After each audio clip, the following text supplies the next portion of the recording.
Hello my dear friends, this is Kumar Amit and you are watching the Fortune Point, and today we will discuss about electoral bond. What is electoral bond? How this can be issued by SBI, and what is the issues that is going on between the Supreme Court and government and पार्टियां हैं, उन पार्टियों को कैसे ये benefit पहुंचाता है यानी फायदा पहुंचाता है। इलेक्टोरल बॉन्ड को कौन खरीद सकता है, इलेक्टोरल बॉन्ड को पार्टियों को देने का माध्यम क्या है, इस पर सुप्रीम कोर्ट का क्या जजमेंट है। अभी सुप्रीम कोर्ट ने इलेक्टोरल बॉन्ड को लेकर के क्या कहा है, इसको हम लोग आइए जानते हैं एक एक करके। तो डियर फ्रेंड्स, सबसे पहले हम लोग देखते हैं इलेक्टोरल बॉन्ड जो होता है वो क्या है। तो इलेक्टोरल बॉन्ड जानने से पहले एक चीज हम लोग जान लें कि जैसा कि हम लोग जानते हैं कि हमारा जो देश है वो डेमोक्रेटिक सिस्टम पर चलता है। ठीक है, डेमोक्रेटिक सिस्टम है, हमारे यहाँ प्रजातांत्रिक व्यवस्था है, और प्रजातांत्रिक व्यवस्था में यहाँ पे इलेक्शंस होते हैं, चुनाव होते हैं। और इलेक्शंस जब होते हैं तो इलेक्शंस के टाइम में हम देखते हैं कि करोड़्स एंड करोड़्स मनी, जो भी पॉलिटिकल पार्टियां होती हैं वो बहुत ज्यादा पैसा क्या करती हैं, खर्च करती हैं। There are many parties in India who invest too much amount of money on their election campaign. ठीक है, यानी इलेक्शन कैंपेन के लिए, इलेक्शन कैंपेन पर हमारी जो पॉलिटिकल पार्टियां हैं वो बहुत सारा मनी खर्च करती है, बहुत सारा मनी खर्च करती है। और जैसा कि हम लोग जानते हैं कि कोई भी पॉलिटिकल पार्टी है भारत की, वो पैसा कमाती नहीं है, उसके पास पैसा आने का जो जरिया है, फंड आने का जो जरिया है वो क्या है, डोनेशंस है। ठीक है, by the medium of donations all the parties, all the political parties receive money. ठीक है, and that money they can use on election campaign और for the different types of purposes. ठीक है, that is related to election, यानी election से related बहुत प्रकार की चीजें हैं, बहुत प्रकार के खर्चे होते हैं, जिसको जितनी भी पॉलिटिकल पार्टियां हैं वो क्या करती है, उसको खर्च करती है। ठीक है, अब जैसा कि हम लोग जानते हैं कितने प्रकार के खर्च, बहुत सारे खर्च हैं। जैसे मान लीजिए कि जब कैंपेन स्टार्ट होगा तो हेलीकॉप्टर का यूज किया जाएगा, यानी चॉपर का यूज किया जाएगा, उसके बाद से पंफलेट्स का यूज किया जाएगा, होर्डिंग्स लगेंगे बड़े बड़े। ठीक है, लोगों को लुभाने के लिए बहुत सारी पॉलिटिकल पार्टियां हैं जो लोगों को क्या बहुत सारा चीज देती है, जैसे चिकन मटन खिला देना, शराब पिला देना, यानी इन सारी चीजों के लिए जो मनी आता है, जो पैसा आता है, आखिर वो कहां से आता है, तो वो आता है फंडिंग के जरिए। ठीक है, और ये फंडिंग कौन लोग करते हैं, तो ये फंडिंग वैसे लोग करते हैं जिनके विचार उस पार्टिकुलर पार्टी से मिलती है। उन लोगों को लगता है कि नहीं, ये विचार मेरे विचारधारा की ये पार्टी है, तो वो लोग क्या करते हैं कि उस पार्टी को फंड देते हैं। लेकिन यहाँ पे फंड देने का माध्यम जो पहले था वो इस प्रकार का था कि बहुत सारे लोग क्या करते थे कि डायरेक्ट कैश बहुत सारे पार्टियों को, यानी जितनी भी पॉलिटिकल पार्टियां हैं उस पॉलिटिकल पार्टी को कैश के रूप में वो लोग पैसा देते थे। ठीक है, लेकिन अगर कैश के रूप में वो पैसा देते थे तो वहां पे क्या बोलेंगे, ब्लैक मनी का चांसेस बहुत ज्यादा बढ़ता था कि जो लोग, यानी जैसे बड़े बड़े बिजनेस टाइकून हो गए, बड़े बड़े वैसे लोग हो गए जिनके पास पैसा है और वो लोग कैश देते थे पार्टियों को, तो वो जो कैश होता था उस कैश पर बहुत सारे जो लोग देने वाले थे वो लोग इनकम टैक्स नहीं पे करते थे। ठीक है, इनकम टैक्स पे नहीं करते थे, और जब इनकम टैक्स पे नहीं करते थे तो वो क्या हो गया, वो तो ब्लैक मनी हो गया। इस प्रकार से इस ब्लैक मनी को, यानी इस चीज को, इस प्रोसेस को रोकने के लिए हमारी बीजेपी की गवर्नमेंट ने, जिस समय अरुण जेटली फाइनेंस मिनिस्टर हुआ करते थे, तो फाइनेंस मिनिस्टर ने 2017 में ये अपने भाषण में ही, यानी बजट पेश किए थे 2017 के आसपास। ठीक है, और उसी में उन्होंने ये बात कहा था कि अब हम लोग क्या बोलेंगे इसको, इलेक्टोरल बॉन्ड के माध्यम से जो पार्टियां हैं वो क्या करेगी, अपना चंदा लेंगी। ठीक है, लेकिन इसमें भी बहुत सारे उलझोल देखने को मिले और बात ये हुआ, वहां से इसकी शुरुआत हुई। ठीक है, 2017 से 18 के बीच में इलेक्टोरल बॉन्ड नाम का ये जो चीज है ये वास्तविक रूप से ये एक प्रकार का कूपन के जैसा होता है, यानी एक ऐसा ये पेपर है जो जिस पर मतलब बॉन्ड खरीदने वाले का ये जो पेपर जो कोई भी एसबीआई में जाएगा और इस बॉन्ड को यानी इस पेपर को खरीद लेगा, पैसा देगा, एसबीआई उसको ये पेपर दे देगी, ठीक है, इलेक्टोरल बॉन्ड नाम का ये पेपर दे देगी।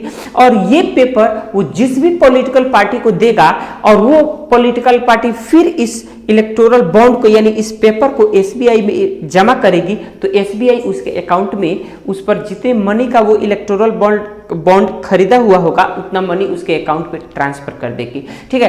तो ये इसका है, लेकिन फिर भी इस electoral bond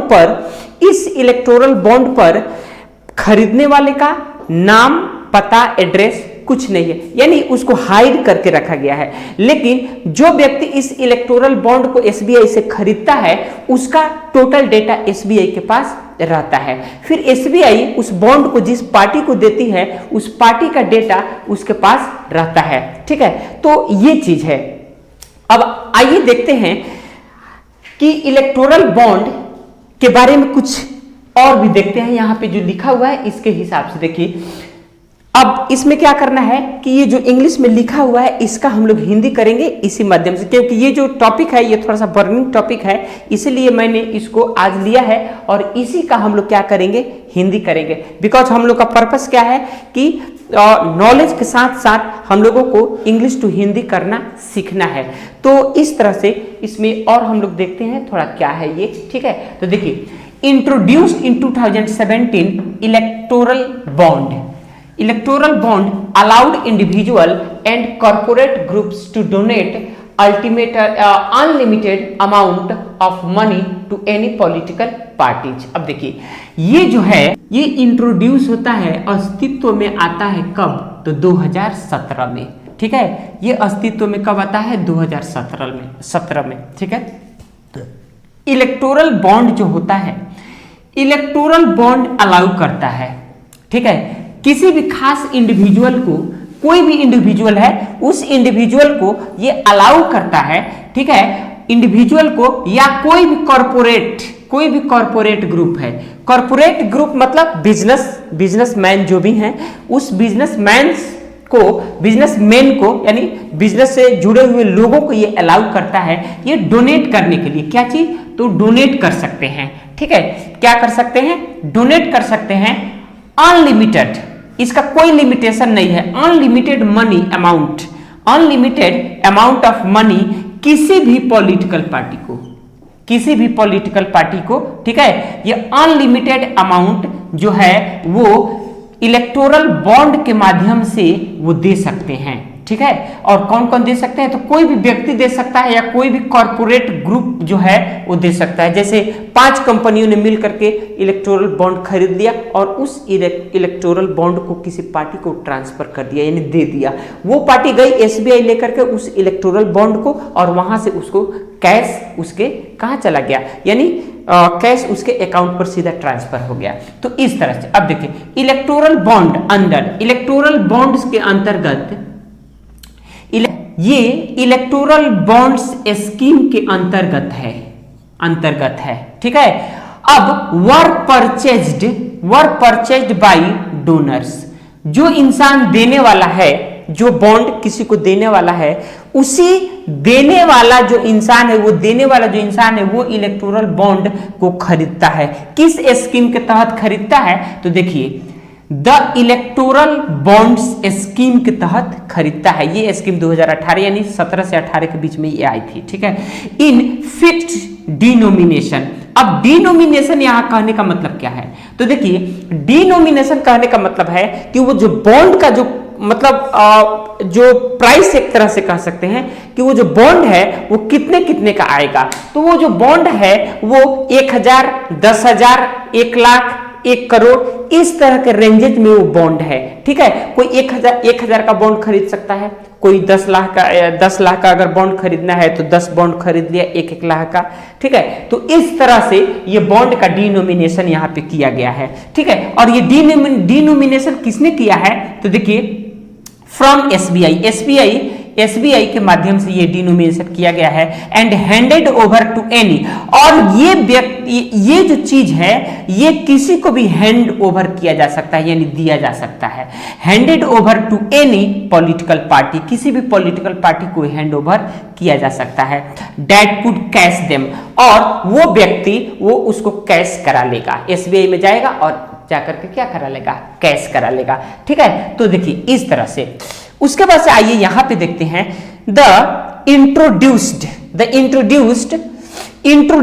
in the finance bill. अब ये जो है ये क्या चीज, तो इलेक्टोरल बॉन्ड आता है कब, तो introduced in the finance bill 2017, यानी जब अरुण जेटली ने 2017 में फिनांस बिल जब पेश किया था तो उसी में ये भी लेकर के वो आए थे और इसकी घोषणा फिनांस मिनिस्टर ने अरुण जेटली ने किया था। ठीक है, it was struck down as unconstitutional.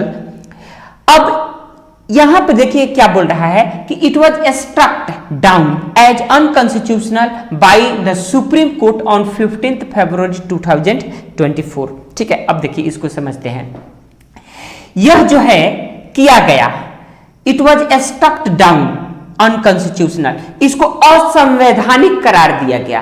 किसने दिया, सुप्रीम कोर्ट ने दिया। सुप्रीम कोर्ट में किसने, चीफ जस्टिस चंद्रचूड़ ने दिया।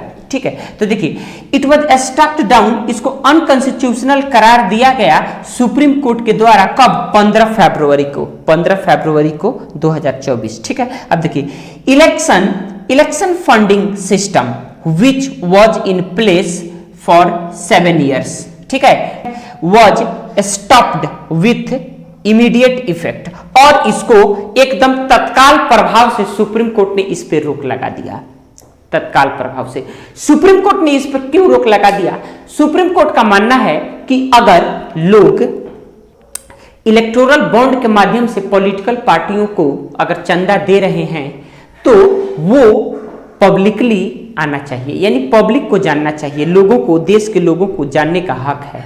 ठीक है, देश के लोगों को जानने का हक है कि कौन से पॉलिटिकल पार्टीज है, किसको कितना फंडिंग आ रहा है, और कौन कौन ऐसे लोग हैं जो ये फंड पार्टियों को दे रहे हैं। तो देने वाले लोगों को अभी ब्यौरा आना चाहिए और लेने वाली जो पॉलिटिकल पार्टियां हैं उनका भी ब्यौरा आना चाहिए। अगर ये नहीं आ रही है तो राइट टू इंफॉर्मेशन का वायलेशन है, आरटीआई का सीधा सीधा क्या है, वायलेशन है।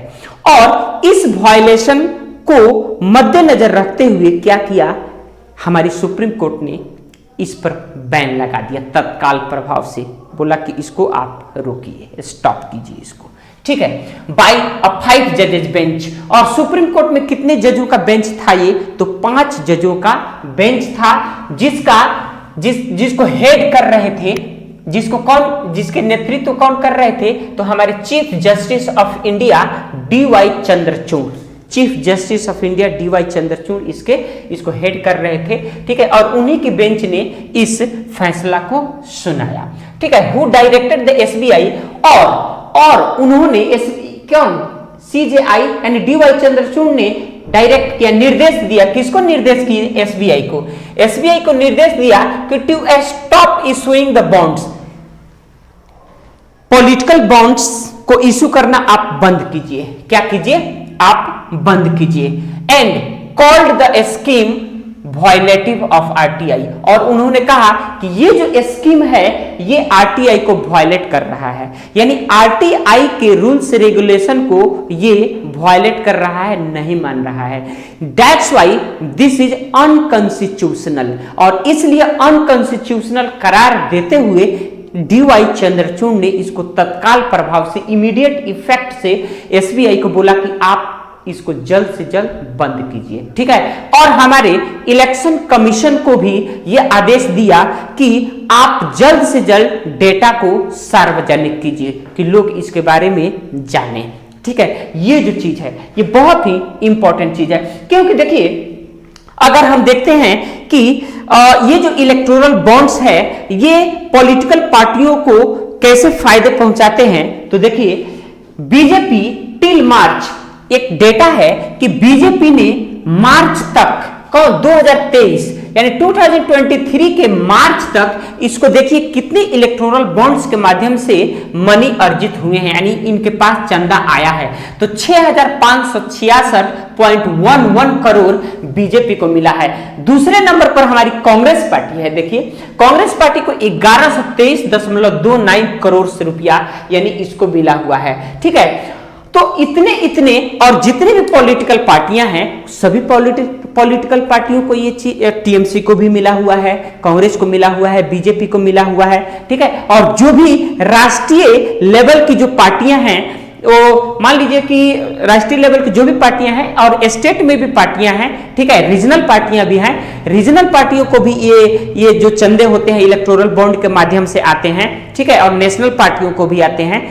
तो इस तरह से ये देखिए कुछ डेटा जिसमें कि इतने पैसे इन लोगों को मिल रहे हैं। ठीक है, अब देखिए the ruling party got maximum, और ये भी चीज है कि जो भी पार्टी गवर्नमेंट में रहती है, जो सत्ता में रहती है, तो सत्तारूढ़ जो पार्टी होती है, सत्तारूढ़ पार्टी यानी रूलिंग गवर्नमेंट जो होती है वो मैक्सिमम चंदा इकट्ठा करती है, यानी उसको मैक्सिमम चंदा मिलता ही है। चाहे हम कांग्रेस की बात कर लें, 2014 से पहले अगर हम देखें कांग्रेस को, तो कांग्रेस के पास भी बहुत सारे पैसे इसी माध्यम से आते थे। ठीक है, और लेकिन इसमें अंतर था कि इलेक्टोरल बॉन्ड के माध्यम से न आकर के वो कैश के माध्यम से आते थे, जिसमें कि ब्लैक मनी का होना बहुत ज्यादा मतलब ये इम्पॉसिबल लगता था। ठीक है, और ब्लैक मनी के माध्यम से वो पैसा आता था। लोग ब्लैक मनी, जो अपना ब्लैक मनी लोग नहीं छिपा पाते थे, वो सीधा पॉलिटिकल पार्टियों को दे देते थे कि आप लीजिए, इसका यूज कर लीजिए। तो इस तरह से, ठीक है, और ये जो देखिए यहां पर maximum bonds, the ruling party got maximum bonds 2555 crore का, ये डेटा जो है 2555 करोड़, ये 2019 से 20 यानी बीजेपी के डेटा है, according to the annual audit report. और ये जो रिपोर्ट देती है, ये एनुअल ऑडिट रिपोर्ट है, यानी साल भर पर इसका रिपोर्ट जारी किया जाता है। ठीक है, सबमिट किया गया, और एनुअल ऑडिट रिपोर्ट सबमिट किया गया किसके द्वारा? तो पार्टीज के द्वारा।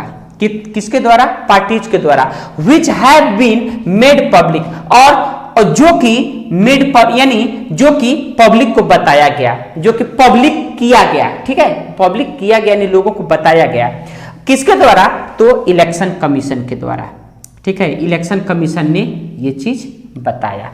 ठीक है, तो ये इंपॉर्टेंट चीज है। अब बारी आती है कि आखिर ये समस्या उत्पन्न क्यों हुई। इलेक्टोरल बॉन्ड तो आ रहा था और इलेक्टोरल बॉन्ड लोग खरीद रहे थे, पॉलिटिकल पार्टियों को दे रहे थे, लेकिन इसमें समस्या तब आ गई जब हमारी जो एक पार्टी है कम्युनिस्ट पार्टी, कम्युनिस्ट विचारधारा रखने वाली जो पार्टी है, उसने क्या किया कि सुप्रीम कोर्ट में अर्जी लगा दिया कि महाशय ये देखा जाए कि इलेक्टोरल बॉन्ड के माध्यम से जो भी पैसे आ रहे हैं पॉलिटिकल पार्टीज के द्वारा, उसमें पारदर्शिता नहीं है।